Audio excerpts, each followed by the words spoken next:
Le revenu, c'est comme l'air sous les ailes de l'oiseau. Et ce serait un droit civique s'il y avait un revenu de base. Bienvenue sur Terre. Aujourd'hui, chacun a un revenu, plus ou moins. Sinon, il ne pourrait même pas survivre. Mais sous quelles conditions? Comment chacun obtient-il son revenu? 4 Allemands sur 10 travaillent. Ce travail leur procure un revenu suffisant pour vivre. Presque 3 sur 10, en majorité les enfants et les jeunes, ont un revenu par leur famille. 2 sur 10 vivent de leur retraite ou de leur rente. Et moins d'1 sur 10 de l'assurance chômage ou de l'aide sociale. Tous les revenus sont le résultat de l'activité économique, mais 41% seulement sont le fruit d'un travail rémunéré. Tous les autres sont dits revenus de transfert, des revenus qui ne sont pas directement liés au travail. Alors pourquoi l'idée d'un revenu de base nous semble-t-elle si étrange? Ce qui semble étrange, c'est que le revenu de base est inconditionnel. Mais aujourd'hui, les conditions d'accès aux revenus sont-elles encore adaptées à notre temps? À moins de nous montrer tout à fait naïfs, il faut admettre qu'à l'avenir, le marché du travail ne pourra plus assurer l'intégration sociale de toute la population.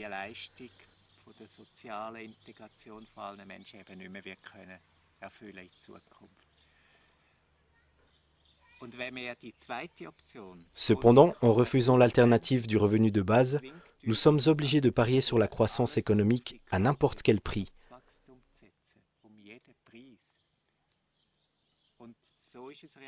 C'est d'ailleurs ce qui se passe dans la politique aujourd'hui. De l'extrême droite à l'extrême gauche, l'ensemble du monde politique en appelle à grands cris à la croissance économique. Ainsi, nous persistons dans une approche quantitative des problèmes et nous perdons toute chance de développer de nouveaux modèles d'organisation sociale d'une qualité supérieure.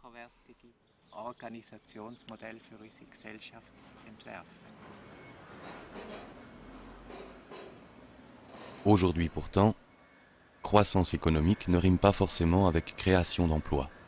Sous le trait, c'est même plutôt le contraire. En revanche, il n'y a pas de croissance économique sans consommateurs avec un bon pouvoir d'achat.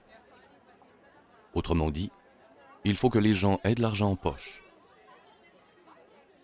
Demandons à Klaus Wellershof, économiste en chef de l'une des plus grandes banques du monde, première en gestion de fortune, ce qu'il pense d'un revenu de base inconditionnel.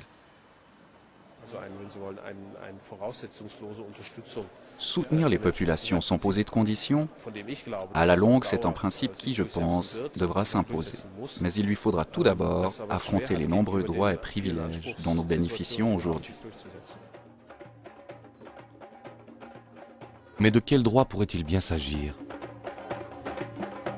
Du droit de préserver les places de travail, peut-être? Tous les politiciens le réclament.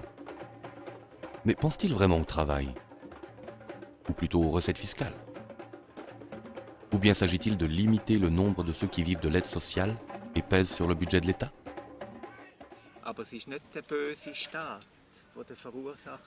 Ce n'est pas la politique de l'État méchant qui est responsable de l'explosion des coûts, c'est la rançon du succès. Le succès en question est celui de la rationalisation. Une rationalisation qui arrive jusqu'à notre porte.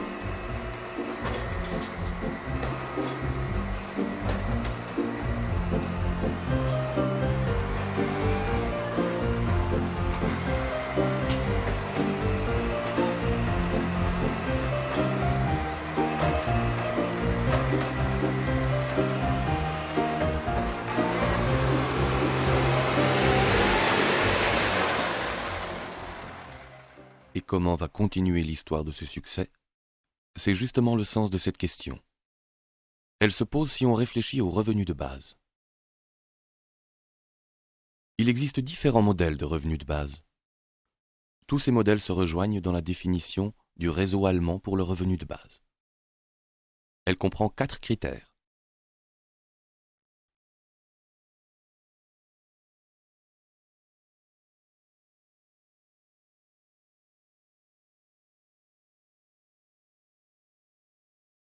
Mais gardons les pieds sur terre. Le revenu de base ne signifie pas davantage d'argent pour chacun. Il ne vient pas d'en haut. Il ne s'ajoute pas. Il se développe à l'intérieur du revenu existant.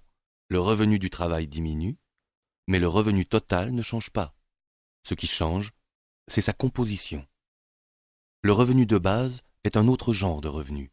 Ce n'est pas un salaire minimum. Ce n'est pas le paiement de quelque chose. Ce n'est pas un revenu lié au travail. Chacun touche le revenu de base, quoi qu'il lui arrive.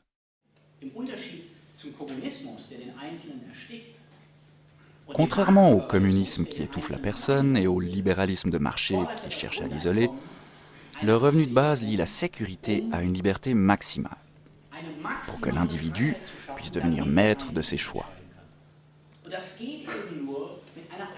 Le montant de cette garantie doit suffire pour pouvoir réellement refuser une activité rémunérée.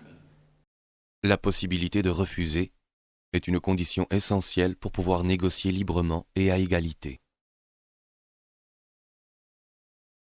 Tous ceux qui sont à l'heure actuelle tributaires de l'aide sociale ne le seraient plus avec le revenu de base, car ils remplaceraient les prestations sociales de l'État, jusqu'à hauteur de son montant. Ce n'est que dans le cas où des prestations sociales plus élevées que le revenu de base seraient nécessaires que la différence serait conservée. Seuls ceux qui ont aujourd'hui moins que le revenu de base auraient davantage d'argent en poche. Il s'agit d'abord des enfants et des jeunes, autrement dit des familles, ou alors des personnes ayant une retraite insuffisante. Il s'agit des travailleurs pauvres ou des indépendants qui s'appauvrissent en travaillant. Le revenu de base éradique la pauvreté et il stabilise les classes moyennes en les rassurant. Il supprime la peur des vieux jours. Ce n'est pas de l'argent que les uns donnent aux autres en leur faisant mauvaise conscience. Ce n'est pas une aide octroyée quand on est dans le besoin et dont on se sent redevable, mais une perspective, et pour tous. Le revenu de base ne part pas du principe que l'homme est bon. Il ne règle pas non plus tous les problèmes. Ce n'est pas une question d'argent, mais il donne à chacun la possibilité de trouver soi-même davantage de solutions.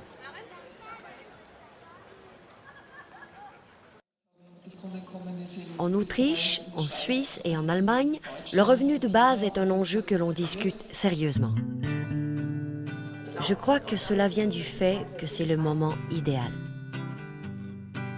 Il nous rend la dignité humaine. Et il n'est pas lié au bien-être social de la société. Il aurait un effet sur l'escalade des tensions sociales que nous connaissons aujourd'hui. Nombreux sont ceux qui ont un emploi, mais qui n'en veulent pas vraiment. On dit de cela, ces gens nous prennent nos emplois. Parce qu'en même temps, d'autres sont exclus alors qu'ils veulent travailler. Le jour où ce sera la décision de l'intéressé qui comptera, les choses vont bouger. Le plus intéressant dans ce système, c'est que je ne pourrai plus dire à la fin de ma vie que je n'ai pas pu faire ce que je voulais.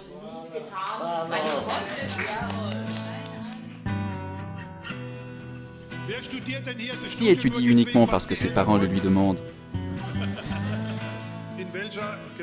Dans quelle société voulons-nous vivre?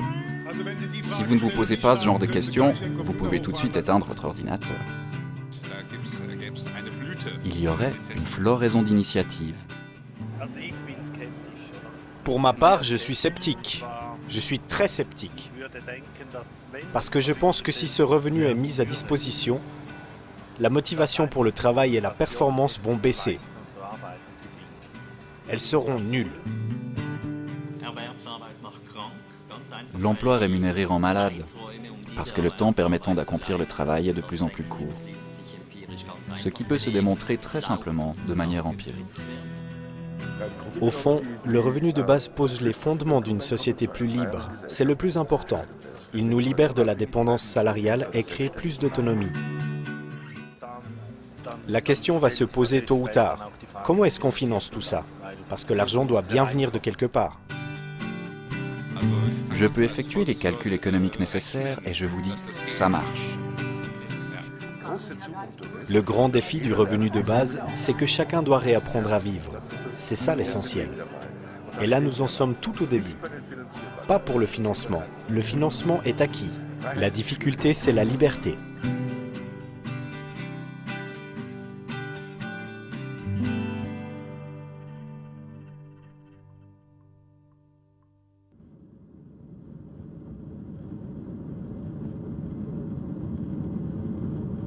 des visions d'horreur.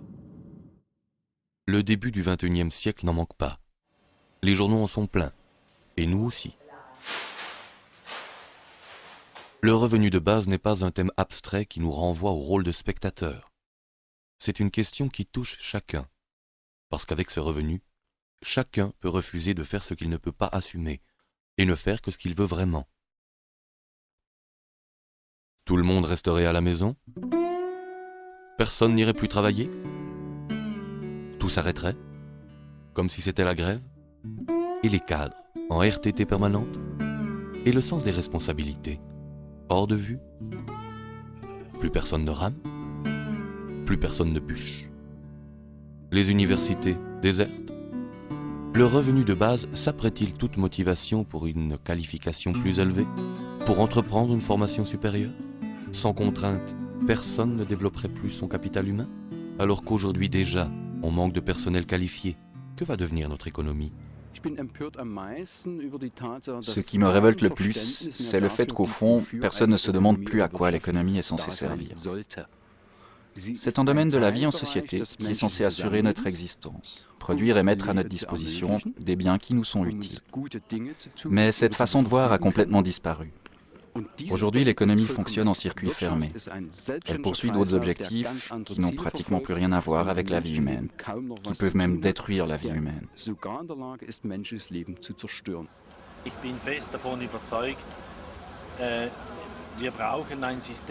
Malgré tout, j'en suis convaincu. Nous avons besoin d'un système qui récompense la performance, qui rémunère le travail bien fait. Mais avec un système fondé sur le principe de l'arrosoir où tout le monde recevrait la même paye ou salaire de base, au final, c'est toute la société du travail qui imploserait.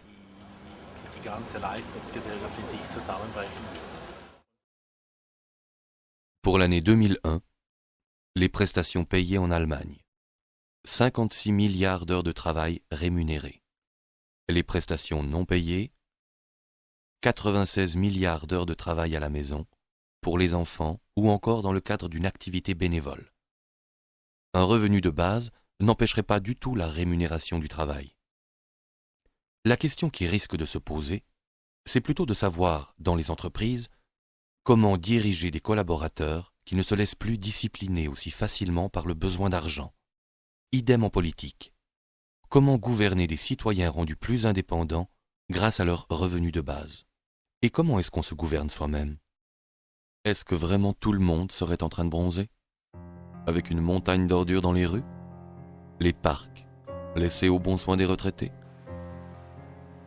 Le revenu de base est-il suffisant pour corrompre la société du travail? Pour saper l'esprit d'indépendance? Le plaisir de la réussite? Est-ce que ce n'est pas l'ennui si tout le monde a déjà un revenu? C'est bon pour les 68ards et autres hippies qui prétendent que l'homme est bon par nature?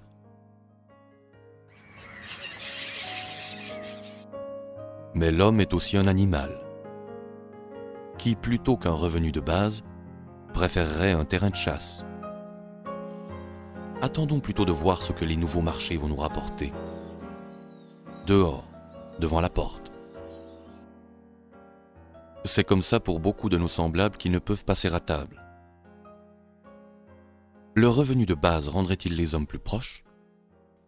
Ou bien creuserait-il encore plus le fossé de la société à deux vitesses? Pour les uns, les emplois lucratifs, une formation à prix d'or, la gestion sans entrave du capital, tandis que les autres s'arrangeraient avec le revenu de base, peuplant leur temps libre de rêves et de hobbies, tout en gagnant un petit supplément avec des boulots à 2 €, et ne seraient plus en travers du chemin pour les choses importantes?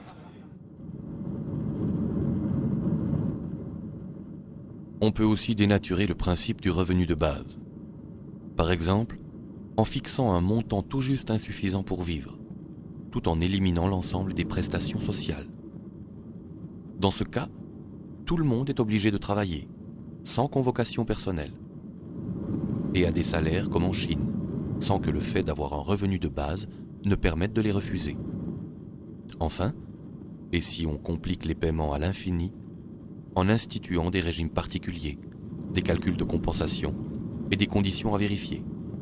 Et on reviendra à peu près à la situation actuelle, mais en pire.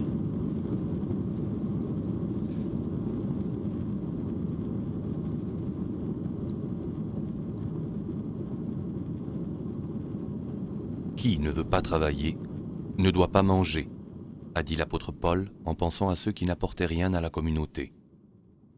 S'ils sentent leur délivrance si proche qu'ils peuvent arrêter de travailler, disait-il, alors ils peuvent aussi arrêter de manger. Cet homme avait au moins le sens de l'humour. D'autres en manquent cruellement. Dans cette maison de redressement, on suspend les pensionnaires dans un panier au-dessus de la table et ils ne reçoivent rien parce qu'ils n'ont pas assez travaillé. Privation de nourriture. Toutes les règles deviennent abominables lorsque le bon sens les a quittées. Dans les débats sur le revenu de base, il s'agit tout d'abord de rompre avec les vieux schémas de pensée. Avec cette idéologie, par exemple, seul celui qui a ou qui cherche un emploi a le droit de manger. Il faut en finir avec cette idée fausse selon laquelle seul le travail rémunéré constitue une contribution méritoire à la société. En réalité, c'est souvent exactement l'inverse. Qui ne veut pas travailler ne doit pas manger. Cette maxime, nous l'avons intériorisée. L'artiste Joseph Beuys en a écrit une nouvelle version. Car nous avons assez à manger et des biens en suffisance. La question qui se pose, c'est celle du travail. Le travail pour obtenir les matières premières et le travail de production sont en train de disparaître. Dieu merci. Le sens de l'économie, c'est de libérer l'homme du travail. Ce n'est pas écrit dans le journal. Se libérer. Mais pour aller où? Ce n'est pas écrit non plus dans les directives des chefs d'entreprise. Licencier des collaborateurs n'est facile pour personne. Mais c'est pourtant comme ça que ça se passe. Mais si on reconnaissait cet état de fait en le considérant même comme un devoir, un autre sens apparaîtrait. Se libérer du travail veut dire aussi se libérer pour le travail. Penser qu'au-delà de la grille, il n'y aurait que vacances et loisirs, c'est le point de vue de la dépendance. Il ne reste alors qu'un espoir, de nouvelles places de travail. De quelle nature sont donc les places de travail dans lesquelles on investit aujourd'hui? Tous les investissements dans de nouveaux postes de travail sont en même temps des mesures de rationalisation. On y développe des méthodes pour économiser des emplois. Jamais un patron ne vous dira « Comment puis-je faire pour créer plus de travail ?» La tâche de l'économie, c'est de satisfaire des besoins. Efficacement, comme chacun le fait aussi. Elle n'a donc pas pour tâche de créer du travail. Et en face de cette réalité, on observe que chaque être humain porte en lui ses propres objectifs et son travail, et qu'il les abandonne parce qu'il ne peut les convertir en argent. Le problème de société que nous avons aujourd'hui, c'est que beaucoup de gens qui ont une place de travail n'ont en réalité qu'une place de revenu. N'avoir qu'une place de revenu veut dire avoir un travail uniquement pour épuiser son revenu. Un travail qui n'a pas de sens. Pour la société, ce manque de sens pose problème parce qu'il fait émerger beaucoup de frustrations et de pathologies chroniques.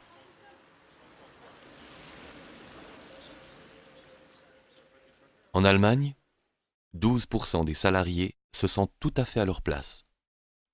Cela fait un peu plus d'1 sur 10. Plus de la moitié, 54%, sont plus ou moins insatisfaits de leur travail, mais apprécient néanmoins ses bons côtés.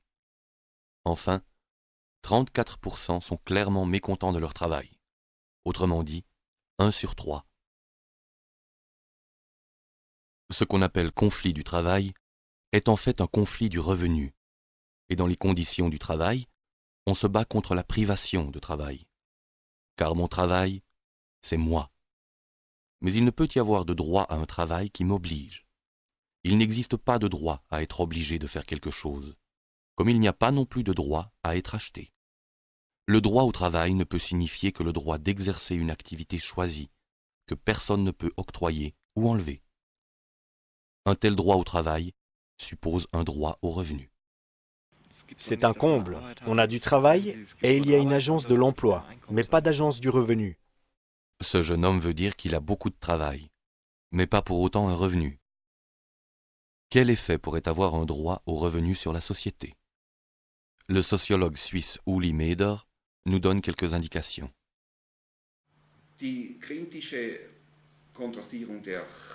Face à l'orientation unilatérale et bornée de la société sur le travail rémunéré, il faut mettre l'accent sur la question du sens. Qu'est-ce qui importe vraiment dans la vie?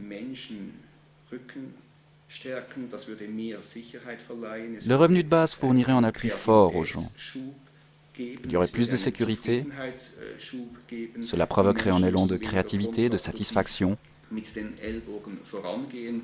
Les gens auraient moins besoin d'avancer en jouant des coudes.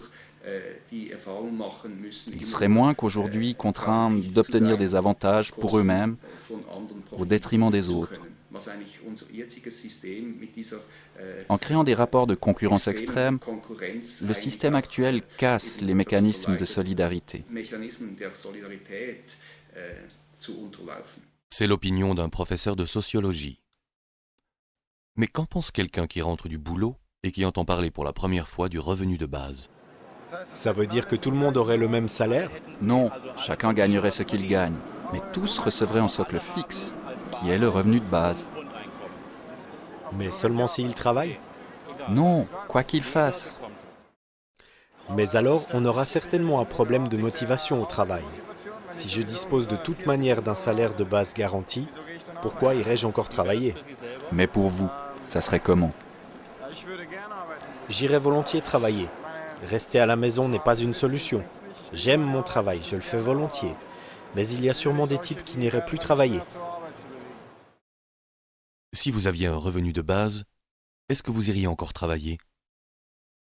Spontanément, environ 60% répondent « oui », comme avant. Environ 30% répondent « oui », mais plus à plein temps. Ou encore « je ferai autre chose ». Et environ 10% répondent ouvertement « d'abord dormir et ensuite on verra ». Voyager, s'occuper des autres, reprendre des études. Si on instaurait un revenu de base, pensez-vous que les autres continueraient à travailler? Environ 80% répondent « non ». Probablement que la majorité ne serait plus motivée pour aller travailler. C'est quoi un travail pour lequel il faut se faire motiver? Sans doute pas le travail que l'on fait pour soi-même. Pour celui-là, on se motive tout seul. Quelle est la motivation pour le travail? Là, ce sont des enfants qui travaillent. Tout à fait normal, à une certaine époque. Et nous, on continue à acheter. On ne sait pas très bien, la marchandise vient d'Extrême-Orient. C'est là-bas qu'est exécutée aujourd'hui une grande partie de ce qu'on appelle les sales boulots. Ou alors, si c'est chez nous, on aime bien avoir des gens qui viennent d'ailleurs. De temps à autre, il peut se faire qu'il manque des papiers, des contrats et la sécurité minimale. Et les congés maladie? Les sales boulots, comme on dit, ne sont pas forcément sales en soi, mais plutôt à cause de la sale idée que l'on s'en fait, de leur faible rémunération et des mauvaises conditions de travail. Il s'agit souvent de nettoyer la saleté des autres. Au bout du compte, qui est-ce qui salit ce travail? Avec un revenu de base, on peut refuser. Mais à ce moment-là, qui fera les sales boulots? Il y a 3 possibilités.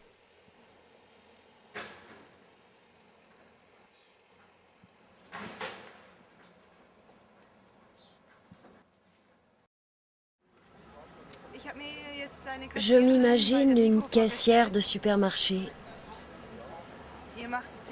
Elle ne prend certainement pas plaisir à son travail. Si elle avait un revenu de base, est-ce qu'elle irait encore travailler? Posons la question à cette caissière. Oui, personnellement, je n'arrêterai pas de travailler. Parce que je ne peux pas imaginer que je reste à la maison sans rien faire, même si j'ai ce truc de base de 1000 €. 1000 €, c'est un chiffre comme ça. Ça pourrait être plus, ou moins. D'abord, honnêtement, ça ne me suffirait pas. C'est pourquoi on l'appelle revenu de base. Cela devrait suffire pour le minimum vital et une intégration dans la société. La plupart des gens voudront gagner plus, comme aujourd'hui. Mais revenons-en à la caisse. Pas vraiment un métier de rêve? Évidemment, on pense toujours au travail à la caisse. Mais on a affaire avec un tas de gens et tout dépend de comment on se sent soi-même. Personnellement, je suis quelqu'un de très ouvert. Je n'ai pas de problème et au fond, je me trouve très bien ici. Dans un sens, ça ne changerait pas grand-chose. Je ne supporterais pas de ne pas travailler. Je m'ennuierais trop. Certaines choses pourraient changer.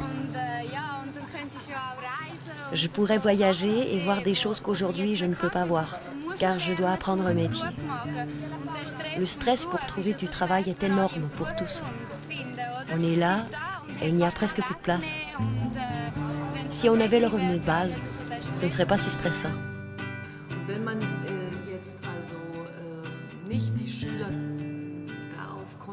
Et si on ne conditionnait pas les élèves pour qu'ils trouvent à tout prix la place qui leur convient dans la vie professionnelle?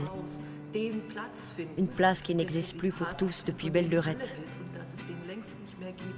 Je veux dire, cette situation mensongère dans laquelle nous nous trouvons aujourd'hui.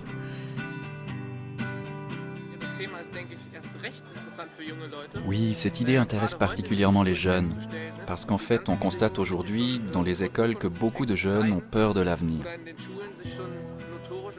C'est en fait notoire qu'ils se préparent pour un métier et qu'ils choisissent le moindre mal, de peur de se retrouver sans rien plus tard.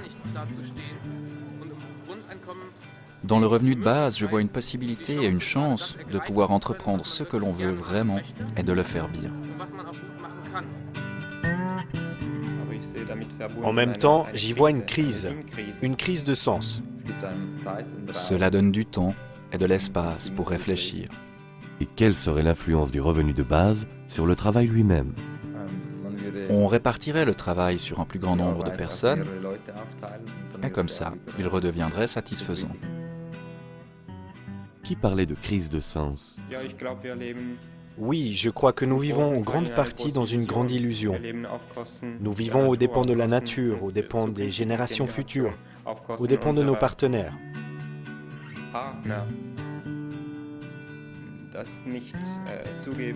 Nous ne voulons pas savoir que d'autres bossent pour nous. Cette dépendance mutuelle, cette fraternité de fait, si je ne la reconnais pas clairement, j'en suis redevable envers mes semblables. Voilà pour la fraternité. Qu'en est-il de l'égalité dans une démocratie? Pour moi, le revenu de base joue un rôle de démocratisation à des niveaux multiples. Si les gens ont une sécurité matérielle, ils sont plus difficiles à corrompre. Cela permet le développement d'une société démocratique qui profitera aux riches comme aux pauvres. Qu'en est-il de l'art?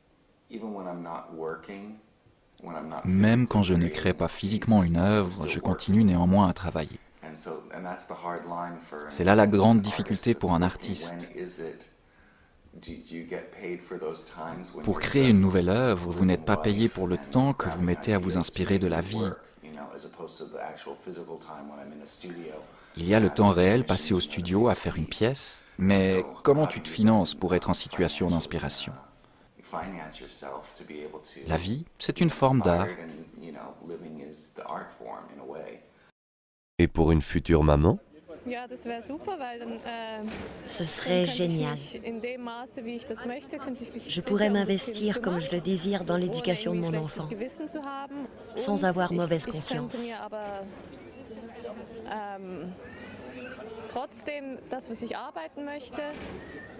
Et je pourrais organiser mon travail comme bon me semble, pas selon les besoins du bureau de placement.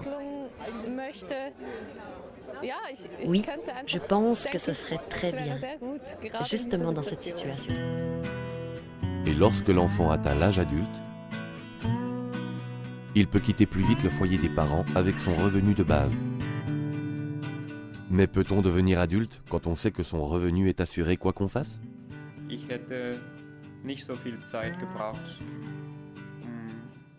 Je n'aurais pas eu besoin d'autant de temps pour faire ma rébellion. J'aurais admis bien plus vite mon intégration dans la vie économique et dans la société, car le prix existentiel à payer n'aurait pas été aussi élevé. J'aurais eu moins de crainte de devoir renoncer à l'essentiel. Le revenu de base change tout dans un tas de domaines et il pourrait déclencher bien des choses.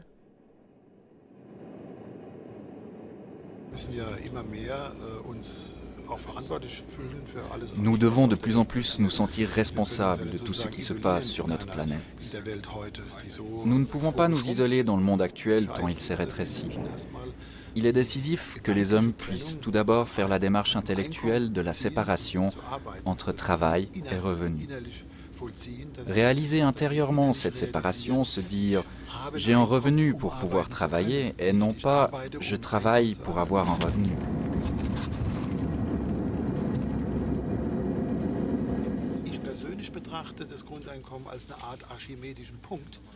Personnellement, je considère le revenu de base comme une sorte de point d'appui d'Archimède, à la suite duquel se poseront des quantités de questions. Mais on n'arrivera pas à grand-chose si on s'attaque à trop de problèmes à la fois. On ne progressera que si on table sur la force de l'individu.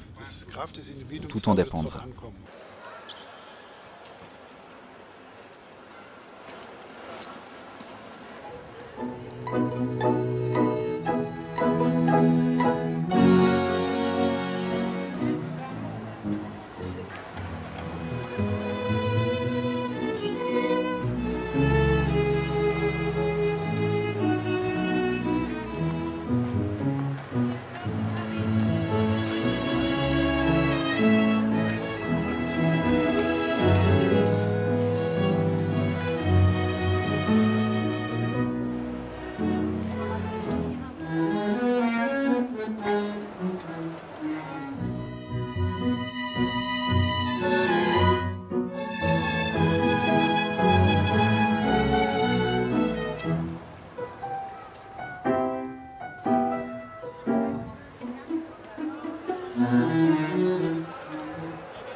Thomas Paine est un théoricien des droits de l'homme et l'un des pères fondateurs des États-Unis d'Amérique.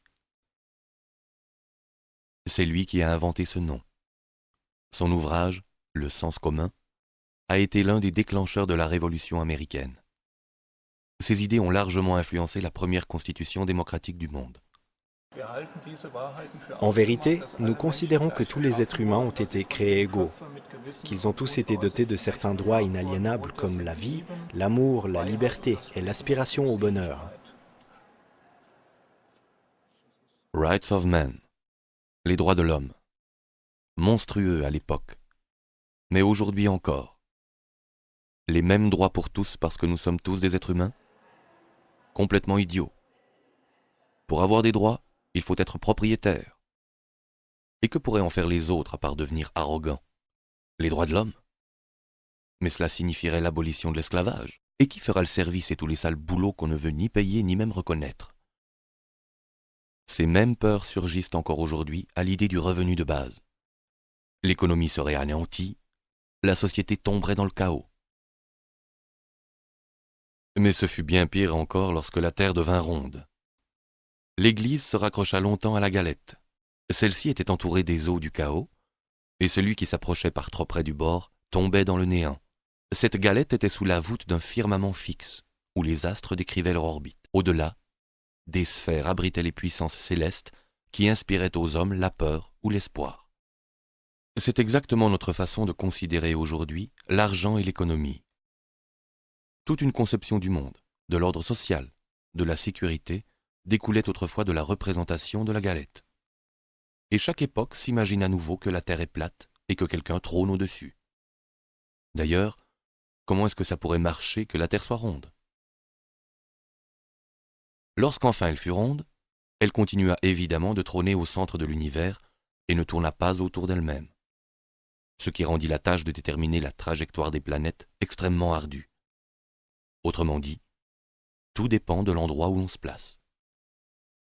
Il en va de même avec le revenu de base. La difficulté vient de ce que j'ignore dans quel sens je vais évoluer. J'arrive très vite à la limite de la compréhension si je prends comme point de départ la société actuelle et que je la considère comme un système immuable, reposant sur les idéologies bien ficelées qui me sont familières. Tout devient beaucoup plus simple si ma démarche part de l'être humain et du devenir. Chaque système est en soi cohérent et ne peut pas basculer de lui-même dans un nouveau système. Seul l'homme en est capable. Voler a été durant des millénaires pour l'homme une utopie, et ce n'est pas faute d'avoir essayé. Aujourd'hui, cela va de soi. Un autre exemple, le droit de vote. Une société peut-elle fonctionner si chacun y met son grain de sel? Comment le simple citoyen, avec son horizon limité et ses intérêts plutôt personnels, pourrait-il décider de ce qui est bon pour l'État dans son ensemble? Et ensuite, on a découvert que parmi les citoyens, il n'y avait pas seulement des hommes, mais aussi des femmes. Vous vous imaginez? Les femmes sont bien trop sensibles. Il faut les protéger de mettre tout en dessus-dessous avec leurs décisions. Et qui fera le ménage? Ce sont les mêmes arguments qui surgissent aujourd'hui contre le revenu de base. En Suisse, le droit de vote des femmes fut introduit en 1971. On était allé sur la Lune 3 ans auparavant. Peu de temps avant ce bouleversement, personne ne pensait que ça pouvait marcher de s'opposer ainsi au pouvoir établi. Mais ce qui n'aurait pas dû fonctionner, fonctionne aujourd'hui très bien.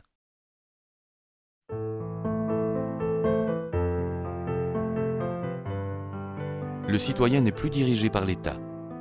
Désormais, c'est le contraire. Chaque individu est politiquement souverain et il donne un mandat à l'État lors d'élections libres et de votations populaires.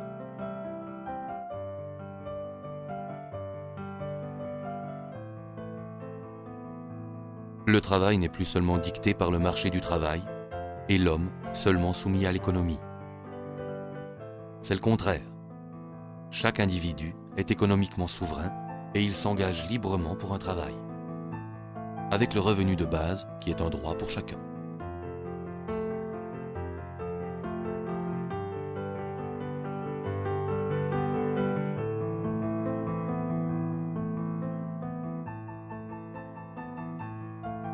Thomas More était Lord chancelier du roi d'Angleterre Henri VIII. En 1535, on lui coupa la tête parce qu'il refusait de prêter main forte au règne de l'injustice. En 1935, l'Église catholique le canonisa. En l'an 2000, le pape Jean-Paul II le déclara patron protecteur de tous les gouvernants et de tous les politiciens. Thomas More est l'auteur de Utopia, le compte-rendu d'un voyage imaginaire sur une île de meilleure gouvernance. D'autres hommes de lettres s'en inspirèrent. Depuis la parution de ce livre, on parle d'utopie, ou topos, veut dire le non-lieu, le lieu que l'on n'a pas encore trouvé ici et maintenant, sur Terre, à part dans mon imagination. L'idée d'un revenu de base se trouve déjà dans les utopies sociales de la Renaissance. L'utopie est le lieu à partir duquel on peut dire où l'on se situe soi-même.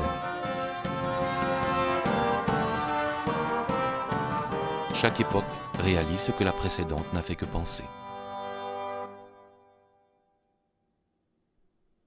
Les Lumières. Je dis tout haut ce que je vois, ce que je pense pour être la vérité, et je rends mon savoir accessible à tous. Chaque époque a ses nouvelles lumières. De quoi s'agit-il?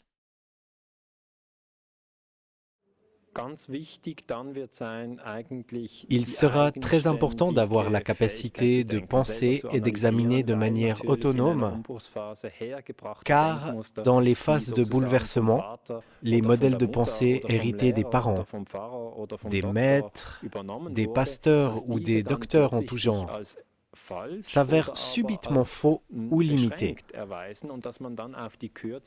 Il faut alors rapidement élaborer un nouveau modèle de pensée et le consolider.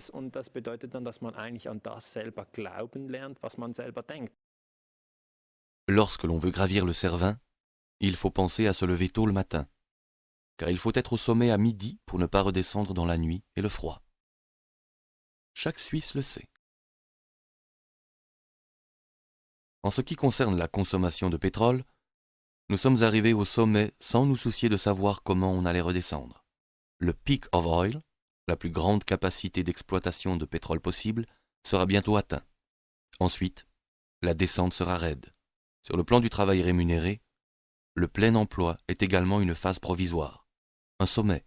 Le travail rémunéré a déjà dépassé son pic. En 1995, le futurologue Jeremy Rifkin prophétisait déjà les conséquences de la fin du plein emploi.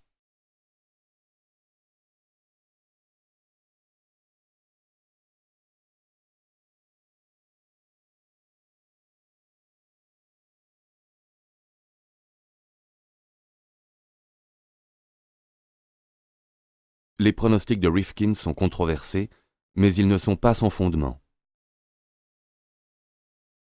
En 1982, la production d'acier aux USA se chiffrait à 75 millions de tonnes et occupait 300 000 travailleurs. En 2002, 100 millions de tonnes furent produites avec seulement un quart des effectifs, soit 74 000 travailleurs. En même temps sont apparues de nouvelles places de travail, quelques centaines peut-être, dans le consulting et les technologies hautement spécialisées. Ce n'est pas le privilège de la production industrielle classique. Le même processus s'observe dans bien des domaines appartenant au secteur des services. La banque online en est un exemple extrême qui illustre néanmoins toute une évolution. Pour le même nombre de clients, elle n'a besoin que du 10e de l'effectif d'une banque conventionnelle. Ce développement ne se limite pas aux pays industrialisés. Il se manifeste dans le monde entier. Partout, les effectifs diminuent, alors que la productivité augmente.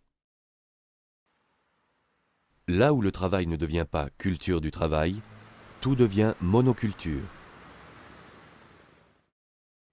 Ce qui vit est la limite de la rationalisation.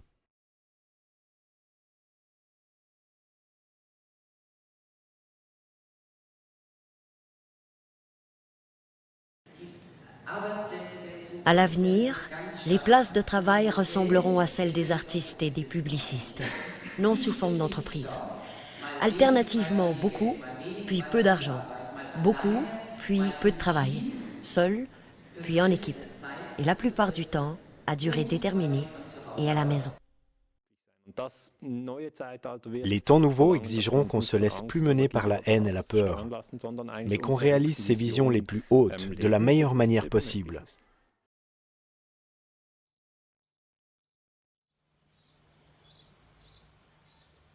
Il y a 100 ans, quelqu'un qui travaillait dans l'agriculture produisait assez pour 3 autres personnes.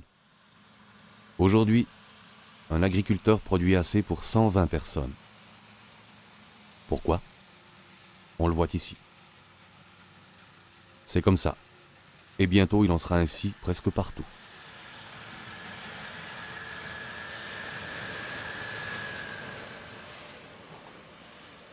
Aujourd'hui, un seul ouvrier fait tourner 100 fois plus qu'il y a 100 ans.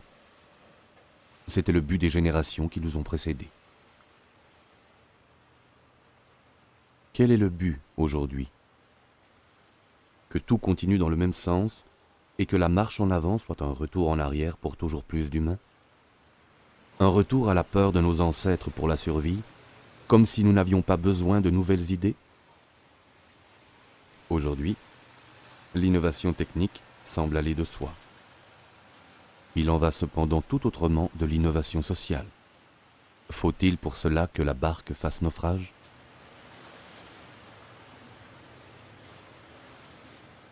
Lorsque l'esprit ne progresse pas, le corps régresse. Les changements sociaux nécessitent d'autres forces que celles qui entraînent les machines. Dans le sillage du progrès, le social tangue. Qu'en est-il de l'état social?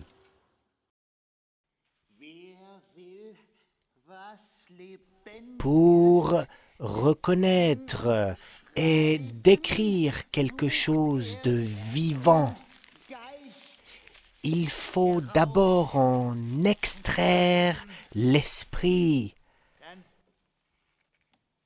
On a alors les morceaux en main. Hélas, il manque encore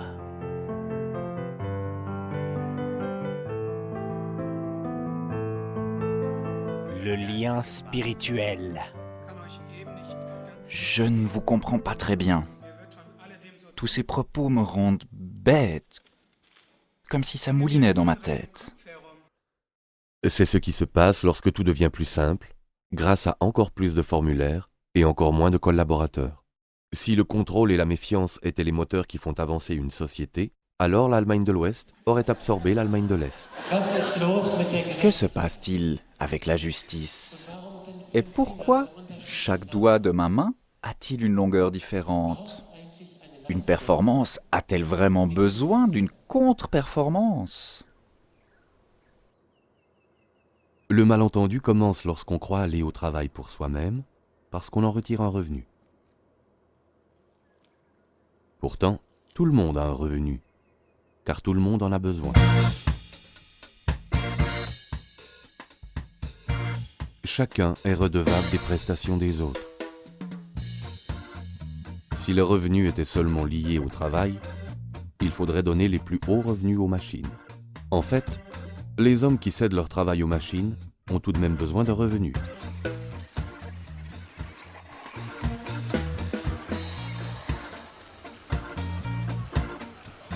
Bien entendu, le revenu de base ne supprime pas le travail rémunéré. Il ne lui enlève que son monopole. Et il donne plus de marge de manœuvre pour les choses sérieuses. Et le sens ne se trouve pas seulement dans la fonction.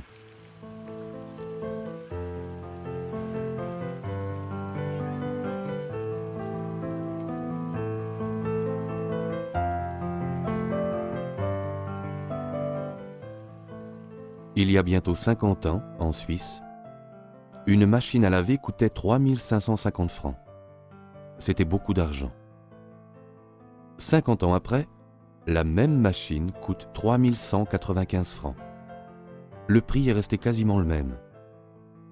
Mais un franc valait alors 3 fois plus que maintenant. C'est-à-dire que la machine coûte aujourd'hui le tiers de ce qu'elle coûtait il y a 50 ans. Une coupe de cheveux coûtait environ 3 francs 50. Et aujourd'hui, environ 40 francs. Autrement dit, là où on a pu optimiser les méthodes et utiliser la technologie, là où le travail humain a diminué, les coûts ont baissé. Par contre, là où ce n'était pas possible, par exemple chez le coiffeur, les coûts ont augmenté. Le travail humain coûte cher. Parce que les hommes ont besoin d'un revenu et qu'ils paient un impôt sur ce revenu. Si nous considérons son pouvoir d'achat, le coiffeur ne gagne pas plus aujourd'hui qu'autrefois. C'est en comparant ces évolutions de prix qu'on peut voir le genre de travail qui peut être rationalisé et celui qui ne peut pas. Et on comprend ce que signifie pour nous la rationalisation. Si le prix de la machine à laver avait suivi celui de la coupe de cheveux, elle coûterait aujourd'hui 40 000 francs.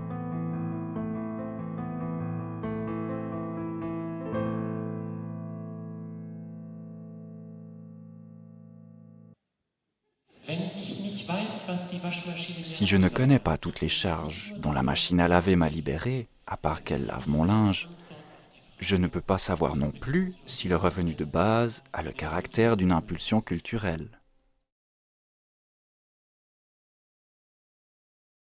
Il y a 212 ans, dans son ouvrage Agrarian Justice, Thomas Paine réclamait déjà un revenu de base. Il argumentait ainsi: tous les hommes naissent égaux et la terre nourrit tout le monde. Lorsqu'un être humain vient au monde, il a droit à un morceau de terre pour se nourrir. Mais lorsque la terre est déjà entièrement partagée entre quelques-uns qui pensent qu'elle leur appartient, il faut créer une compensation. Cette compensation est un revenu de base pour ceux qui n'ont pas de terre et ne peuvent ainsi subvenir eux-mêmes à leurs besoins.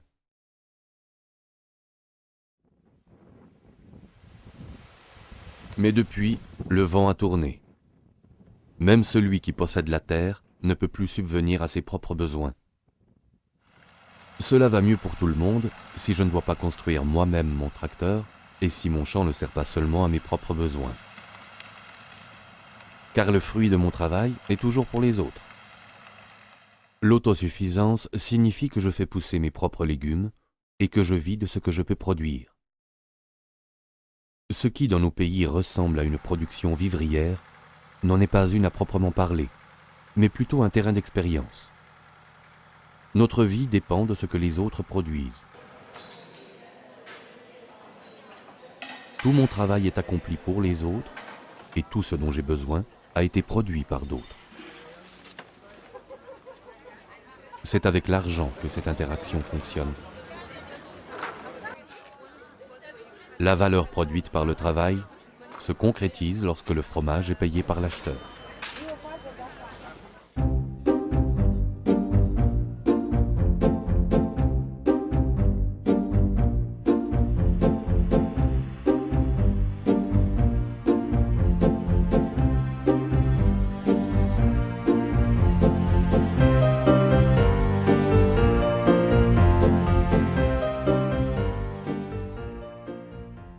Je crois que ce que je fais est pour moi parce que je suis payé pour le faire.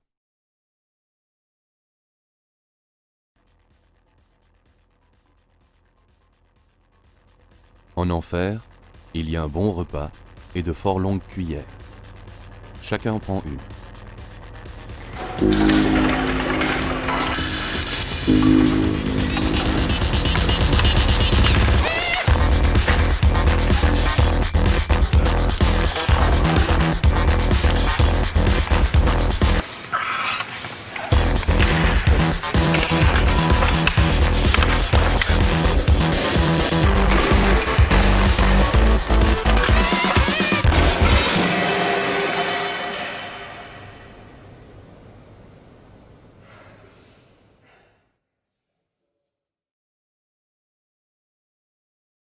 Au ciel, tout est exactement pareil.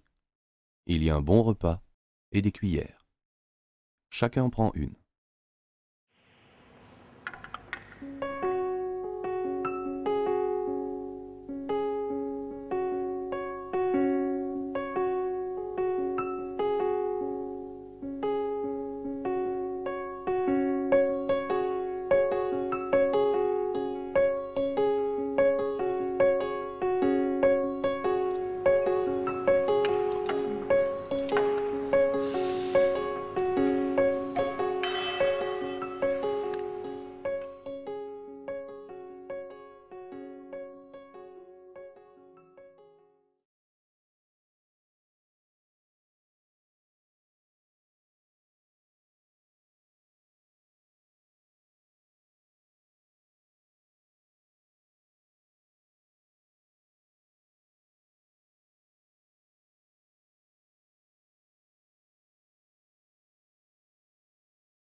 Avec ce changement de paradigme, c'est une honte de faire mordre la poussière à celui qui travaille pour moi et qui ne peut pas vivre de son travail.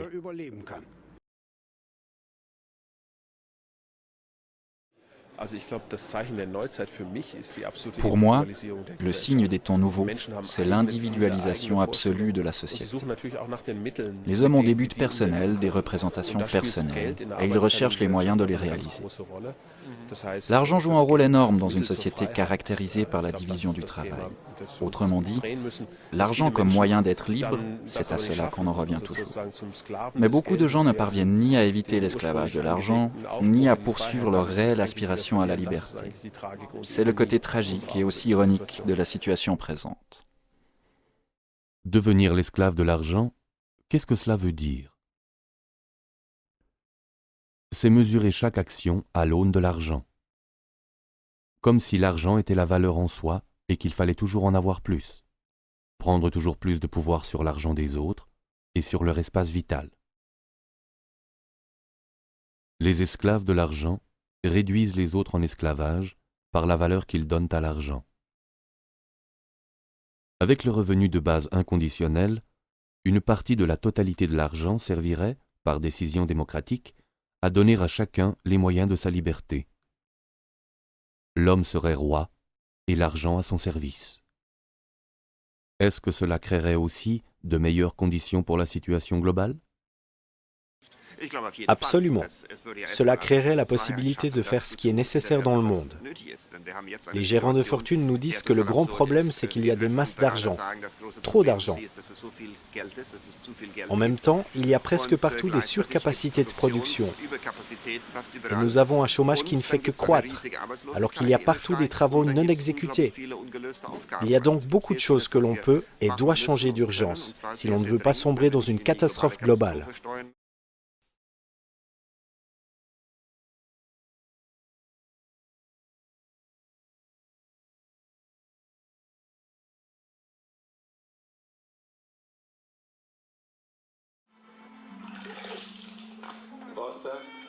L'eau est un aliment. Comme tous les autres aliments, l'eau devrait avoir une valeur marchande.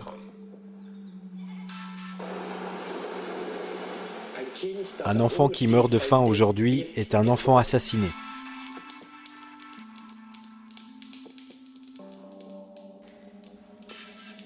L'argent ne va pas là où on en a besoin.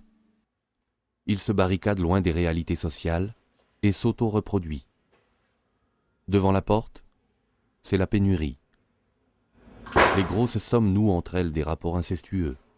Ce qui sort de là n'a plus rien à voir avec l'amélioration des conditions de vie pour tous. En réalité, nous avons affaire à un système débridé qui est en train d'imploser. De quoi sera fait l'avenir? Les paris sont ouverts.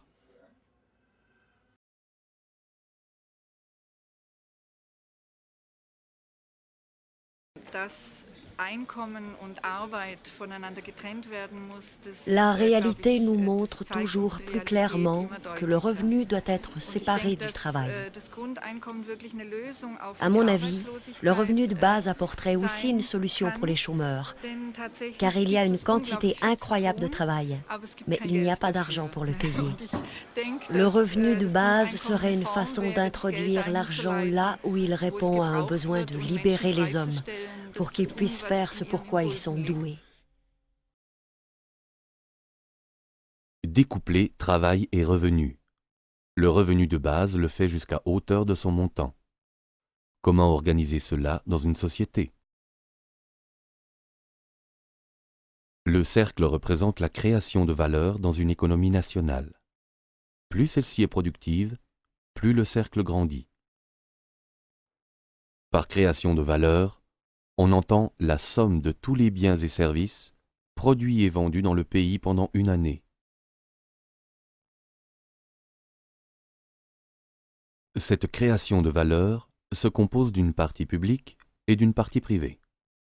La moitié environ de la valeur créée va à l'État par le canal des impôts et autres prélèvements obligatoires. De cette manière, nous payons nos écoles, notre police, nos prestations sociales, ainsi que tous les services assurés par l'État. Ce sont des prestations qui ne sont pas à la charge de l'individu, mais que nous voulons financer en commun, des prestations qui font l'objet d'un mandat démocratique. En Suisse, pour l'année 2005, cette quote-part de l'État représentait 36%. En Suède, 56%. En Autriche, exactement la moitié de la valeur créée dans le pays. En Allemagne, 47%. Qu'en serait-il avec le revenu de base?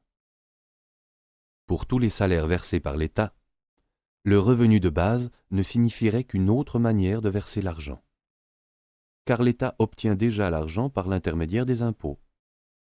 Aujourd'hui aussi, c'est avec l'argent des impôts que l'État paie ses employés, les fonctionnaires et les ayants droit des prestations de transfert. Pour tous ces revenus, le paiement d'un revenu de base ne demanderait qu'un changement dans la comptabilité. Pour les revenus privés, l'argent pour le revenu de base n'est pas encore dans les caisses de l'État. Il faut d'abord qu'il arrive à l'État par voie fiscale, avant d'être distribué sous forme du revenu de base. La quote-part de l'État augmente alors sensiblement. Cela signifie-t-il encore plus d'État?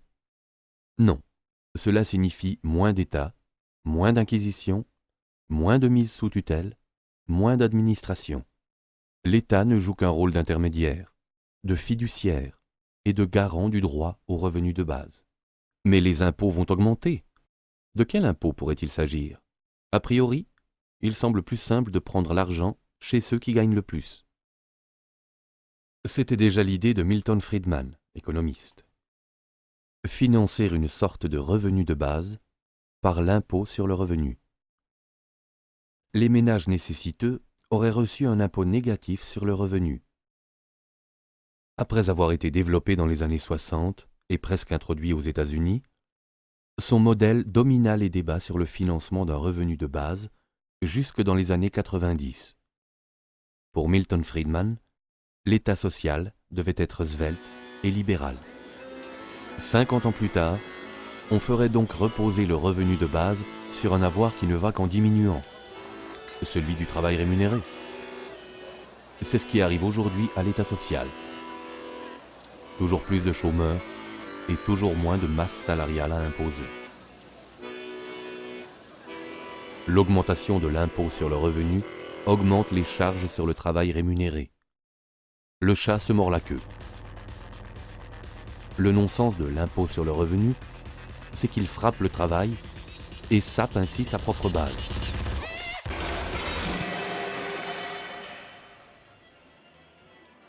De quel impôt pourrait-il donc s'agir aujourd'hui? Examinons la chose concrètement dans cette entreprise. Une cafétéria à Bâle, avec plus de 1000 clients par jour, 40 collaborateurs, 3,5 millions de francs de chiffre d'affaires annuel. Qu'en est-il des impôts? Dans une entreprise, les impôts sont toujours des coûts que la vente doit couvrir, sans quoi il n'y aurait bientôt plus d'entreprise. En principe, il existe 3 types d'impôts. La TVA, qui est payée directement par le consommateur, les charges salariales et l'impôt sur le revenu. La TVA figure sur chaque quittance. Elle est visible. Elle ne représente pas de frais pour l'entreprise et n'apparaît pas dans son bilan. Qu'en est-il des charges salariales? Là, je dois faire comme si l'employé et le patron payaient chacun leur part. Puisque c'est la loi, je ne peux pas l'éviter. Je dois faire figurer la part de l'employé sur sa fiche de paye ainsi que dans la comptabilité. Mais c'est l'entreprise qui verse les 2 parts au fisc. Et cette somme vient évidemment des clients. Avec leur salaire, les employés reçoivent l'argent pour payer leurs propres impôts. Charge à eux de le verser au fisc. Bien entendu, ces impôts sur le revenu du personnel sont également intégrés dans les prix de vente. Qu'est-ce que je paye alors pour mon café au lait? Dans cet établissement, il coûte 5 francs 20. Un quart de ce prix sert à couvrir les frais d'infrastructure. Le bâtiment, l'énergie, le mobilier, la vaisselle. Un autre quart sert à payer les marchandises. Le lait, le café, et pour celui qui veut, encore un peu de sucre. La plus grande partie du prix sert à payer les salaires, le service, mais aussi le nettoyage et la gestion. Ensuite se rajoute la TVA, seulement 7,6% en Suisse. C'est un impôt qui n'est payé qu'au moment où le client achète et que tout le travail de création de valeur est récompensé.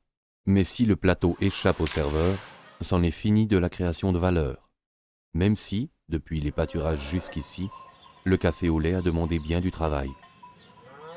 Un café au lait renversé n'est pas un café au lait, et la TVA ne sera pas payée non plus. La TVA se situe à la fin de la création de valeur et figure bien en évidence sur la quittance. Mais il y a aussi des impôts invisibles, inclus dans le prix, qui ont été prélevés durant le processus de création de valeur. Dans les salaires, ce sont les impôts sur le revenu, les charges salariales et les charges sociales. Dans le coût des marchandises, il y a également des impôts, car il y a là aussi des salaires, notamment ceux qui ont été payés par les producteurs de lait, de sucre, de café et qui ont été intégrés dans les prix. Il en va de même pour les frais d'infrastructure. C'est toujours le consommateur qui paye, car c'est avec l'argent qu'il dépense que tout le reste devra être payé, y compris l'impôt. Je m'explique. Si tous les impôts étaient réunis en une somme invisible, comme la TVA, prélevée à la fin de la création de valeur, alors le fisc ne grignoterait pas la valeur des pommes vertes, mais attendrait qu'elles soient mûres. Chacun pourrait alors voir à hauteur de combien il contribue aux finances et à la bonne marche de l'État. La démocratie se réaliserait à la caisse. À la caisse, tous les citoyens sont égaux.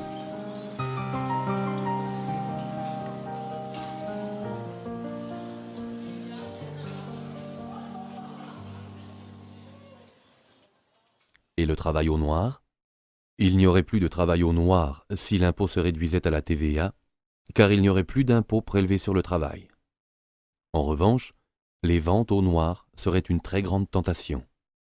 Payer une coupe de cheveux seulement 20 francs versés en sous-main, cela ferait une très grande différence. Là où la vente se fait sans quittance, on pourrait échapper à la TVA. Mais s'il n'y avait plus que ce type d'impôt, les inspecteurs fiscaux seraient certainement très efficaces pour traquer les tricheries. En revanche, on aurait moins besoin de conseillers fiscaux. Une grande partie du travail bureaucratique diminuerait, tant dans les administrations publiques que privées. Dans un monde sans frontières, l'État n'a une chance de percevoir des impôts de manière durable que s'il trouve un type d'impôt qui ne peut pas lui échapper. Cet impôt qui ne peut pas lui échapper, c'est la taxe sur la valeur ajoutée. Elle est payée là où le consommateur dépense son argent. C'est pourquoi on peut aussi l'appeler impôt sur la consommation. Cet impôt n'est pas payé par celui qui apporte le café au lait, mais par celui qui le consomme. L'impôt sur le revenu, en revanche, fait comme si mon revenu était le produit de mon travail, parce que c'est ce que je ramène à la maison. Il est le revenu de l'économie de subsistance, mais il pose problème dans une économie de marché. Plus de retraités, plus de chômeurs, aucun problème pour les finances publiques avec l'impôt sur la consommation. Car on consomme toujours et on produit en suffisance. Or, c'est là qu'apparaît le prochain problème posé par l'impôt sur le revenu, car il n'y a pas d'impôt sur le travail de la machine. Si deux produits de même prix demandent plus ou moins de travail humain, l'impôt sur le revenu n'est pas le même. Dans un cas, il y a beaucoup d'impôts à payer, et dans l'autre, il y en a peu. Dans un cas, il y a beaucoup d'impôts à payer, et dans l'autre, il y en a peu. Comme les machines ne touchent pas de salaire, leur travail est largement exempté d'impôts. Comme s'il s'agissait de travail au noir. À gauche, c'est l'exemple du coiffeur. À droite, celui de la machine à laver. Comme les impôts sont prélevés sur le travail humain, il y en a beaucoup dans le premier cas et peu dans le second. Par contre, si l'on considère la création de valeur de chaque produit sans les impôts et que l'on impose chaque produit au même taux de TVA jusqu'à obtenir le même montant total d'impôts, en vert, que le montant total d'avant, en rouge, le premier produit coûtera moins qu'avant et l'autre davantage. Le travail humain et le travail de la machine seraient imposés de la même manière, car l'impôt ne serait perçu que sur le résultat de la création de valeur. La machine ne déchargerait plus seulement l'être humain de son travail, mais également d'une partie de l'impôt. Enfin, si le prix de la coupe de cheveux ne diminuait pas, les recettes fiscales augmenteraient considérablement. L'impôt sur la consommation serait prélevé sur toutes les importations destinées à la vente. La production du pays serait imposée de la même manière. Cet impôt frappe tout ce qui est vendu dans le pays, car il profite à ceux qui vivent dans le pays. Inversement, l'impôt sur la consommation n'est pas un bien d'exportation. Le produit qui franchit la frontière n'emporte pas sa charge fiscale avec lui. Chaque État reste souverain en ce qui concerne l'ampleur et le financement de son budget. L'impôt sur la consommation est le seul impôt équitable à l'heure de la globalisation. C'est un impôt équitable pour un commerce équitable. C'est ici que fut inventé l'impôt sur la vente. Voici la terrasse de Brühl, sur les berges de l'Elbe, à Dresde. Le comte Heinrich von Brühl a eu l'idée d'un prélèvement sur chaque vente dans le pays. 2 siècles plus tard, on introduisit en République fédérale d'Allemagne une taxe semblable, mais calculée autrement, la taxe sur la valeur ajoutée. Elle donne plus d'espace à la division du travail et reste neutre quant à la concurrence. En Allemagne, avec un taux de 19%, elle fournit la plus grande part des recettes fiscales. En Suède, son taux est de 25%. La TVA est une exigence pour l'entrée dans l'Union européenne. C'est l'impôt de l'avenir, c'est l'impôt de l'économie de marché. Le docteur Hardorp est une personnalité qui œuvra à l'introduction de la TVA en Allemagne. Il l'appelle impôt sur les dépenses ou impôt sur la consommation et pense que ce devrait être le seul et unique impôt.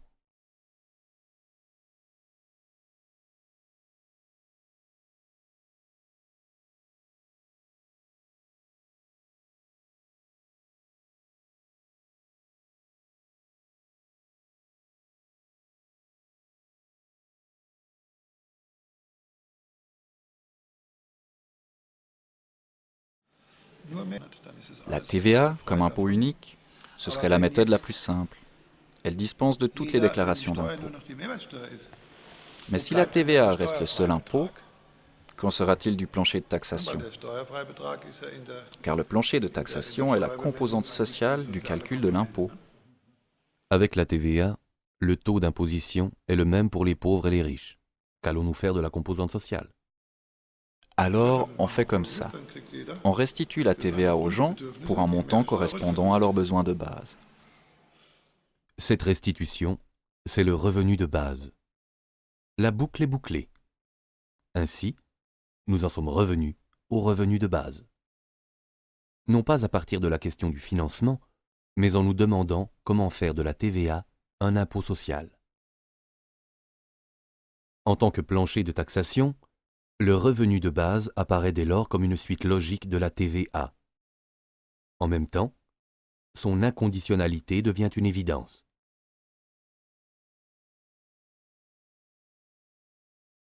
Faisons un rapide calcul. Admettons que le revenu de base soit fixé à 1 000 €, une somme due à chacun au titre de plancher de taxation et versée indépendamment des revenus. Celui qui ne gagne rien de plus dispose de 1 000 €. Les autres ont en plus leur revenu privé. Celui qui reçoit un salaire de 500 € aurait alors un revenu total de 1 500 €. Avec un salaire de 1 000 €, on obtient un revenu total de 2 000 €, etc. Dans cet exemple, chacun reçoit le revenu de base de 1 000 € comme s'il s'agissait d'un retour d'impôt. Quels seront alors les impôts que l'on paiera? Si l'imposition du travail disparaît, et si tout l'impôt est prélevé par la TVA sur le résultat de la création de valeur, le taux de celle-ci se situera vers 100%. La moitié du prix à la consommation ira alors au fisc. En payant un produit 10 €, on paye 5 € d'impôt. Celui qui dépense 1 000 € paye 500 € d'impôt. Mais comme il a reçu 1 000 € du fisc pour son revenu de base, en réalité, il paie moins 500 €. Plus exactement, il touche 500 € de l'administration fiscale. De même, sur les 1 500 € dépensés par un autre, la moitié, soit 750 €, va au fisc. Comme il a droit lui aussi à ses 1 000 € de revenus de base, il ne paie en fait que moins 250 €. C'est-à-dire qu'il reçoit 250 €. Une dépense de 2 000 € contient 1 000 € d'impôt, l'équivalent du revenu de base. Ce consommateur n'a donc rien payé ni reçu du fisc. En réalité, ce n'est qu'à partir d'une dépense supérieure au double du revenu de base que le consommateur est imposé. Ainsi, une consommation de 3 000 € contiendra 500 € d'impôt, etc. Autrement dit, si on tient compte du revenu de base, le plancher de taxation réel se situe à 2 000 € de revenus consommés. À partir de ce niveau, le taux d'imposition de ce revenu est progressif. Pour 3 000 € de consommation, ce taux est de 17%. Pour 5 000 €, il monte à 30%. Pour des revenus consommés plus élevés, le taux peut aller jusqu'à 50%. Du côté négatif, dépenses en dessous de 2 000 €, la progression est analogue. Avec le revenu de base, la progressivité sociale du taux d'imposition de la TVA serait assurée, et surtout efficace.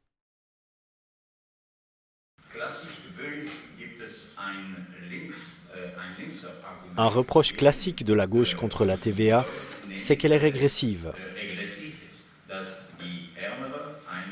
Comme il s'agit d'un impôt sur la consommation et non pas d'un impôt sur le revenu, les catégories modestes de la population contribuent proportionnellement davantage que les catégories aisées. Mais le fonctionnement actuel de l'impôt sur le revenu n'est plus du tout progressif. Les contribuables aisés ont toutes les possibilités de s'arranger avec le fisc ou de le contourner.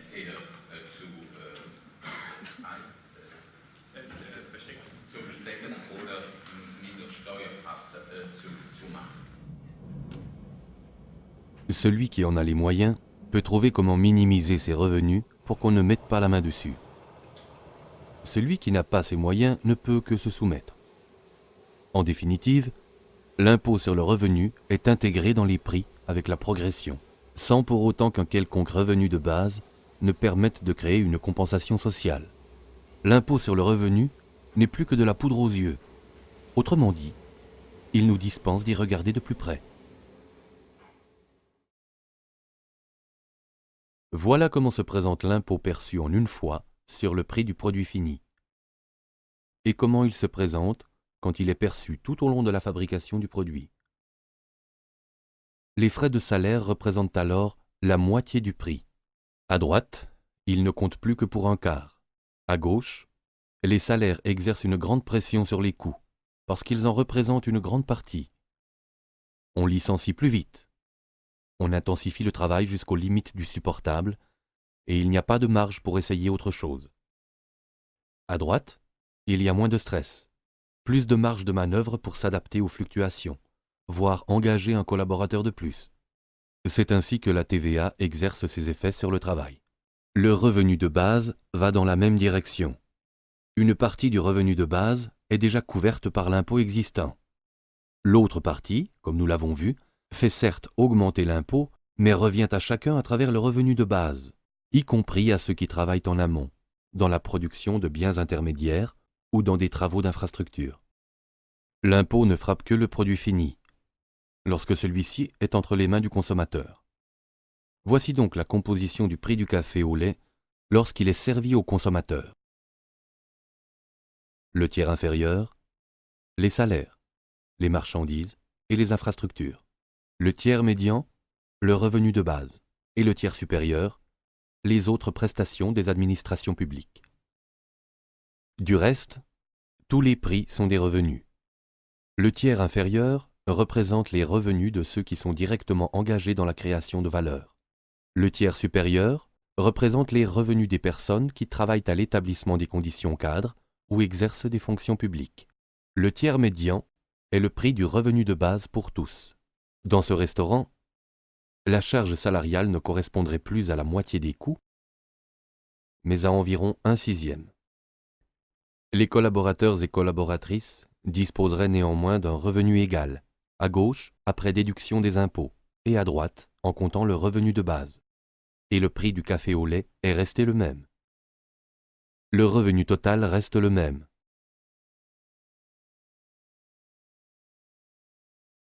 Car le revenu de base remplace une partie du revenu du travail. Voilà le principe.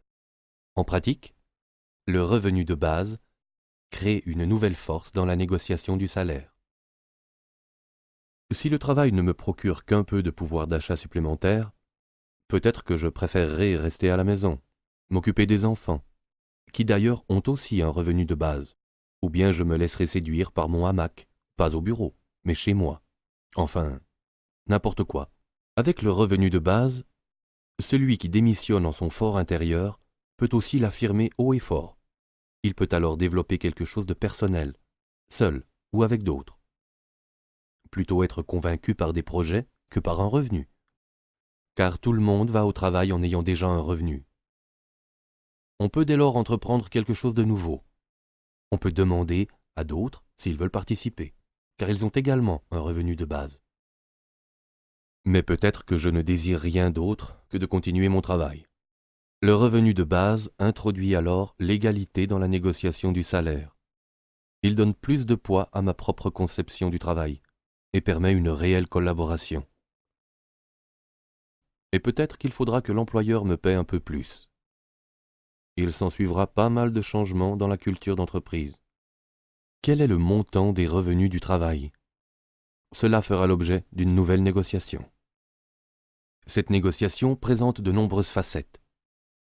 Si dans une famille, seul l'un des partenaires ramène un salaire, les enfants ne rapportant que des allocations, alors l'autre partenaire a un revenu par son conjoint, et les enfants aussi. Le revenu de base, à hauteur de son montant, casse la relation entre revenu et appartenance à l'entreprise ou à la famille. Ainsi, la démocratie parvient dans sa totalité jusqu'à l'individu. Le revenu de base est un facteur d'émancipation. Plus d'égalité dans la famille et plus de chances sur le marché du travail. Willy et Hans sont des collègues dans la même entreprise. Ils ont le même travail et le même salaire. Nous sommes en Suisse et avec 10 000 francs, on peut vivre bien. Encore cela dépend-il du nombre de personnes qui doivent en vivre. Hans a une famille, une femme et 2 enfants. En admettant qu'en Suisse, le revenu de base se monte à 2 500 francs et que les enfants en touchent la moitié, la famille toucherait le revenu de base de Hans, de sa femme et des enfants, soit un total de 7 500 francs. Auparavant, Hans devait gagner 10 000 francs, et maintenant il peut aller travailler pour un salaire de 2 500 francs. Le revenu de la famille reste le même. Willy vit seul. Ah oui, il a un chien, mais les chiens ne touchent pas de revenu de base. Avec son revenu de base, il a le même revenu total s'il travaille encore pour 7 500 francs.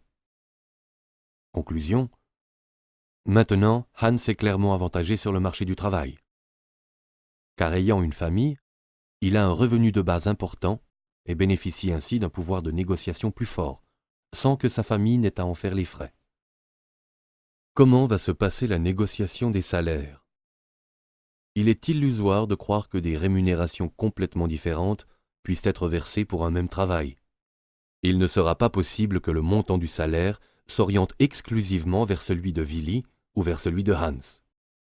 Quelque chose de nouveau va en résulter. Le niveau de salaire se situera quelque part entre les deux, c'est-à-dire vers 5 000 francs. Même entreprise, même travail, même salaire. 5 000 francs pour Willy comme pour Hans. Mais Hans, avec sa famille, reçoit alors davantage qu'aujourd'hui, et Willy, malgré tout, un peu moins.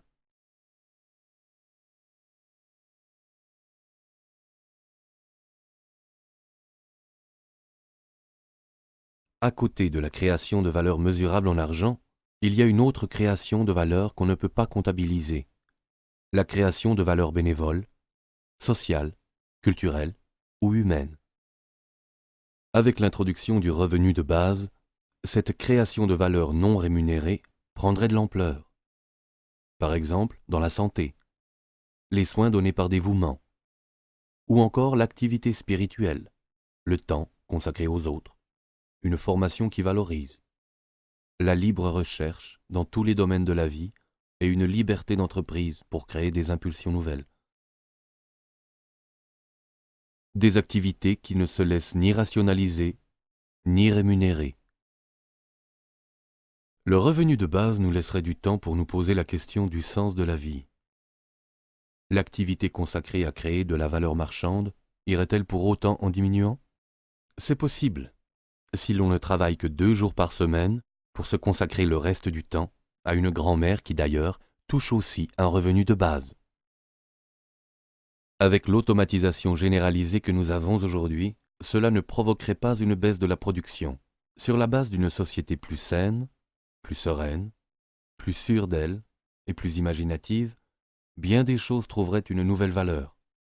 Des projets qui restent aujourd'hui dans les cartons deviendraient alors réalité. La dynamique économique en sortirait renforcée, ainsi que la création de valeurs mesurables en argent.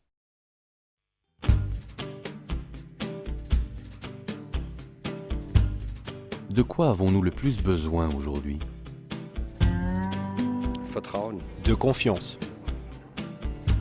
Et de quoi souffrez-vous le plus? Du froid. Le revenu de base, c'est fantaisiste ou raisonnable? Je pense que c'est rationnel et économique. Pourquoi alors n'avons-nous pas encore de revenu de base? Il y a en nous une collision entre notre boussole intérieure et le problème devant lequel nous sommes. Nous ne parvenons pas à les concilier. Et comme nous ne sommes pas encore assez loin pour nous demander s'il y a quelque chose qui cloche dans nos convictions, pour nous demander si nos convictions sont encore adaptées à notre temps, nous nous accrochons à ce que nous avons. Tout est orienté, les écoles, les universités, tout, vers la société du travail. Nous ne pouvons renoncer à cette orientation. Au fond, il s'agit d'un symptôme. S'accrocher à de vieilles conceptions dans une situation nouvelle comme celle que nous vivons maintenant est symptomatique du fait que ces vieilles conceptions nous ont déjà lâchés.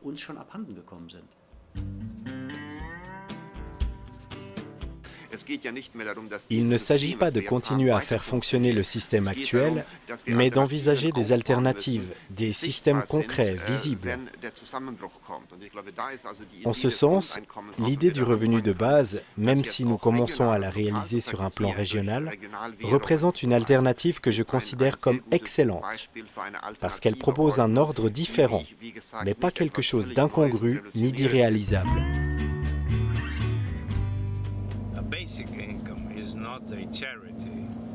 Un revenu de base n'est pas une aumône, ce n'est pas une assistance. Comme vous le dites, c'est un droit civil. C'est le droit de chaque personne à profiter du bien-être de la nation. C'est le mérite du sénateur Suplicy d'avoir obtenu que le droit au revenu de base soit introduit dans la loi brésilienne, comme perspective pour l'avenir. Dans quel pays peut-on envisager réellement l'introduction d'un revenu de base? Je pense que c'est possible partout, même en Égypte, mais il faut l'aborder chaque fois autrement. On ne peut pas comparer le revenu de base égyptien avec les modèles que l'on peut développer en Europe. Mais je crois qu'il est important malgré tout de l'adapter aux conditions régnant en Égypte. Quel serait l'effet d'un revenu de base sur les Égyptiens? Il aurait un effet libérateur, car les gens sont à lutter pour leur survie. Ils sortiraient de cette misère existentielle et envisageraient l'avenir tout différemment. Pour le moment, c'est de la survie pure. Monsieur Suplicy, pourquoi vous engagez-vous ainsi pour le revenu de base? Parce que je veux trouver la vérité. Alors, je veux trouver le moyen d'éradiquer la misère, de construire une société équitable, d'améliorer la distribution des revenus, d'établir la justice.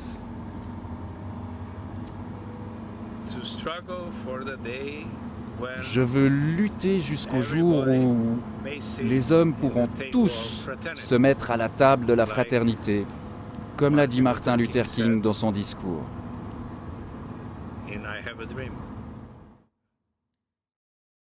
I have a dream. I have a dream today.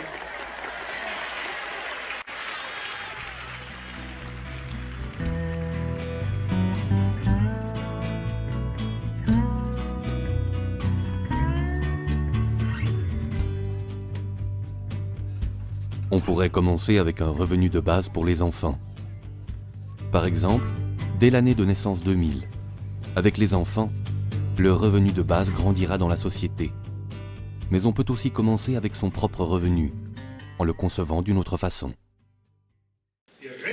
Lors de l'estimation du revenu de base, nous ne calculons pas la prestation fournie. Mais par ce revenu, nous rendons possible la contribution de chacun à la société. Le travail que vous ou que d'autres exécutent n'a pas de prix, mais votre revenu le rend possible. On pourrait commencer par introduire le revenu de base dans une région. Par exemple, en Midi-Pyrénées. Ou dans une ville comme Tarbes. Des fondations pourraient commencer en émancipant financièrement les habitants, sans poser de conditions.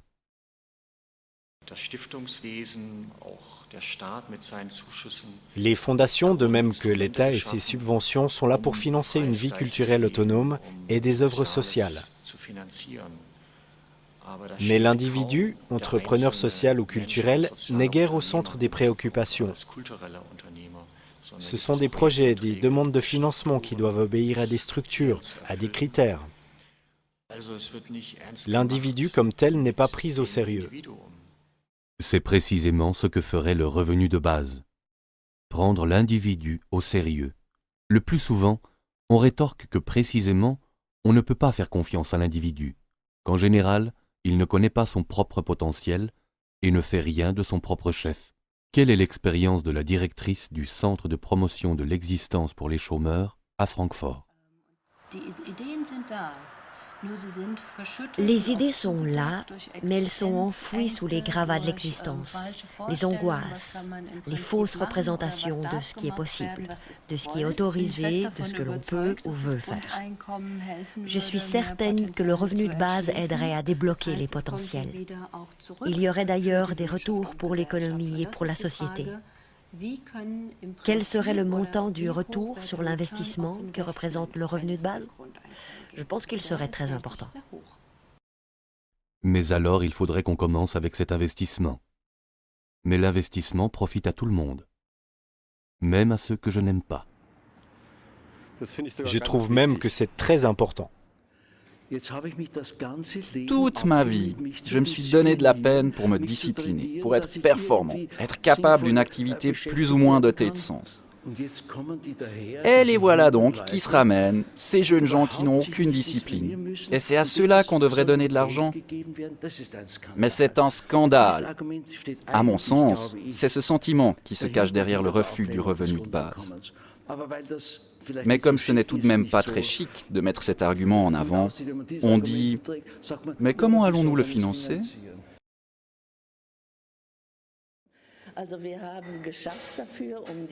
Nous avons travaillé pour la mécanisation, pour décharger l'être humain du travail pénible, et maintenant, on se plaint qu'il n'y ait plus assez de place de travail. Et personne ne dit, mais non d'une pipe, c'est justement pour ça que nous avons trimé dur pendant 100 ans, pour ne plus travailler autant. Aucun parti politique ne le dit, et cela me met en rage. L'argument décisif est en fait une vengeance personnelle. Il ne faut pas que ce soit mieux pour les autres que ça ne l'a été pour moi. Et cet esprit de vengeance est torpillé par le revenu de base. Mais alors, si je peux me débarrasser de cet état d'esprit, je ne fais pas seulement quelque chose pour le revenu de base, mais aussi pour ma propre santé et pour mes facultés d'être social.